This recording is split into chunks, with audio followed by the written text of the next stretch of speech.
Justice for BDR প্ল্যাটফর্মের দাবি দেওয়ার সঙ্গে আগে থেকেই সমর্থন দিয়ে আসছে বৈষম্য বিরোধী ছাত্র আন্দোলন।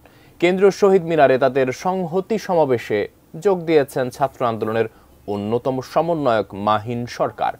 বক্তব্য দিচ্ছেন তিনি, সরাসরি চলে যাচ্ছে সেখানে। থেকে তীব্রতর হবে এবং এই উপদেষ্টাদের গদিতে টান পড়ে যাবে।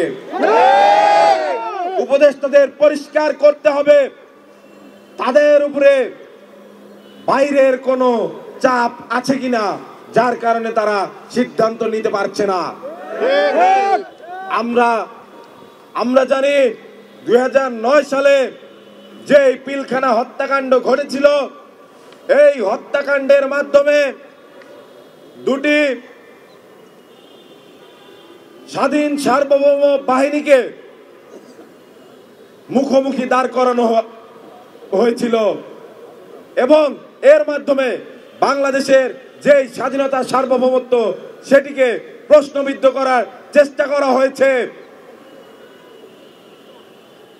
পুরো বিচার প্রক্রিয়া হাসিনা আমলে প্রশ্নবিদ্ধ ছিল। এইখানে হাসিনার সহযোগী হিসেবে তাপস নানকের মতো অপরাধী যুক্ত ছিল, তারা বিভিন্নভাবে উস্কে দেওয়ার চেষ্টা করেছে, কিন্তু আমরা দেখতে পাচ্ছি এখনো কোথাও তাদের কোনো নামগন্ধ নেই।